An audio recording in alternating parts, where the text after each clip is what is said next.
circus goers, it's time to get out our first activity. Go ahead, come on, come all. That's right, that's what story we're on. Here we go. I would like you to follow along with me. Come on, come all. In the 19th century, lions, tigers, elephants, giraffes, and other animals traveled overseas to the United States to perform in exhibits that soon became known as circuses. Circuses became the leading entertainment for adults and children alike. There are many reasons why circuses are great additions to the entertainment industry. There are specific guidelines that must be followed. It helps with endangered species, and children, well, love circuses. Circuses are required to follow very strict rules in order to protect the animals and the workers. The rules are set by the Department of Agriculture, which is an agency that decides what rules people should follow about farming, ranching, and forestry. Inspections in order to check the safety of the animals and cleanliness of the common areas happen daily. Circuses, companies are expected to be visited 4 to 6 times a year in order to make sure they are following the guidelines that are set for them. Many of the animals that are in the circus are endangered species. These animals are at risk of extinction. So, circuses provide them with an increased chances for survival. Animals born and bred in captivity are monitored and fed on a schedule, which gives them the best chance for surviving. Living in the wild brings many challenges, and it is difficult for endangered species to survive without help. According to Huffington Post, the life expectancy of a tiger in the wild is 15 years. Now, the life expectancy of a tiger in a zoo or a circus is 26 years or more. If an animal is found injured in the wild, circuses can be a perfect place for them to recover, heal, and live joyfully. The snacks, the close seating, and the jaw-dropping entertainment are the perfect combination for children 3 through 12. Children love getting an up-close and personal view of exotic animals that they wouldn't normally see in their daily life. Another great thing about circuses is that children learn more about the animals that are performing. They get to see just how animals interact and engage with those around them.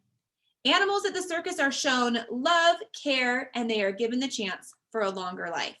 They bring joy to children, and they are able to perform amazing tricks in order to provide entertainment for their viewers.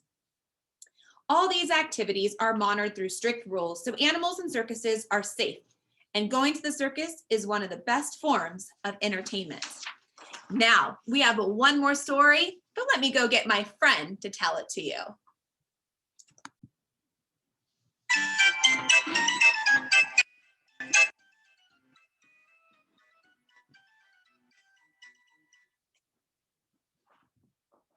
Friends, we are going to be reading Captivity is Not Entertainment. Make sure that you are turned to this page in your packet. Circuses have provided entertainment for hundreds of years. Children and adults have paid to see animals in captivity perform. Let's use context clues. What do you think captivity means? Captivity.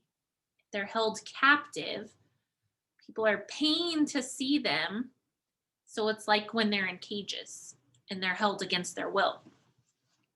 These caged animals, are forced to perform on demand, and then they are returned to their cages.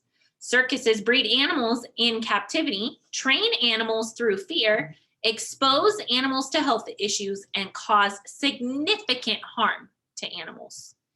Animals in the circus are often bred or born, that's what bred means, in captivity. These animals would naturally be born in the wild, but circus owners are eager for more money and viewers, so they breed animals for more entertainment. This is not normal, since most wild animals develop survival skills based on their habitat and environment. Animals work off instinct in order to survive in the wild, but their constant poking and prodding from the circus employees or workers make it nearly impossible for circus animals to follow their natural survival instincts. One way that animals in the circus are trained is through fear. In order to make these exotic animals perform tricks, trainers will poke, prod, and hit animals with dangerous and painful devices. If the animals do not complete the task after being told, they are punished and returned to their cages that are barely big enough for them to survive.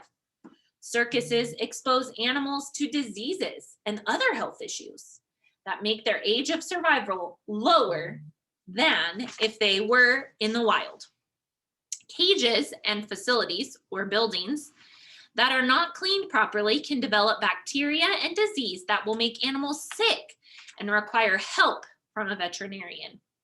While circuses are required to follow specific and strict rules in order to continue operating, they are not always held accountable, which means that no one really checks on them.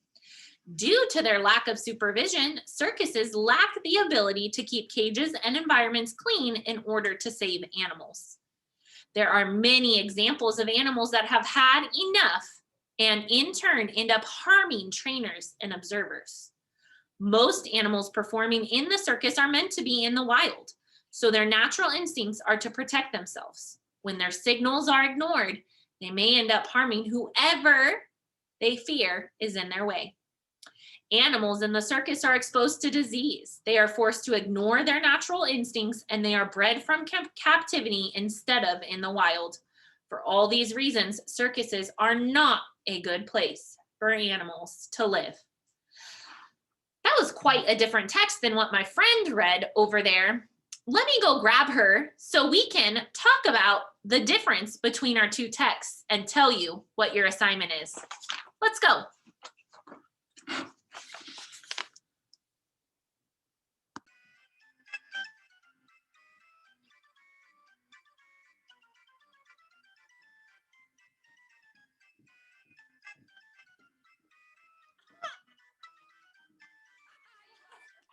No, I brought my ringmaster friend back. Saya, I have a question. Yeah. Do you think that animals belong in the circus? Absolutely yes. I so disagree. Really? They do not belong in the circus. I feel like they should belong in the circus. That feels really cruel to me. No, but they're taking such good care of them there. They have regular checks, rules. I feel like we have a difference of opinions here. Well, what do you guys think? After reading both of the texts, do you think that animals belong in the circus? That's a good question. Your job is going to be to decide, what do you believe? This is your opinion. Do you believe they belong in the circus, or do you believe they belong in the wild? Go ahead and turn in your packet to Circus Life. Let's read the question together. Do animals belong in the circus? Use the space below to express your opinion. That's what you think. Make sure you use the passages to cite evidence. Should we give them an example of how to cite evidence from the passage? Okay. All right. So I think animals belong in the wild. So I'm going to turn to the text that is titled, Captivity is Not Entertainment.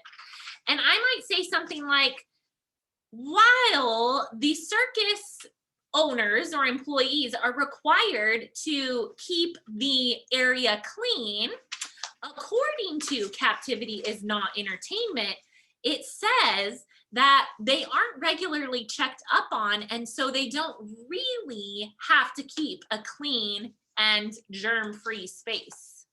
Well, that's a really good point that you just made. Well, if I'm going to cite evidence from Come One, Come All, I would say, according to the Huffington Post, the life expectancy of a tiger in the wild is only 15 years, while in the circus, it's 26 years or more. And I'm thinking if they live that much longer, it's probably because they have a really good life and they're being really well taken care of. That's also a really good point. Yeah. We just cited evidence. And do you see how nicely we agreed and disagreed with each other? Let's see if you can write your own opinion statement about whether animals belong in the circus or in the wild. Now remember, you're gonna have to pick one side. You can't pick both sides, okay? Now this is a writing piece, so pick the one that you feel most strongly about and cite evidence. You were given 2 pages to write, so make sure you write more than just a couple sentences. So you have this page and this page. Make sure that you snap a picture and post it on Teams. See you later.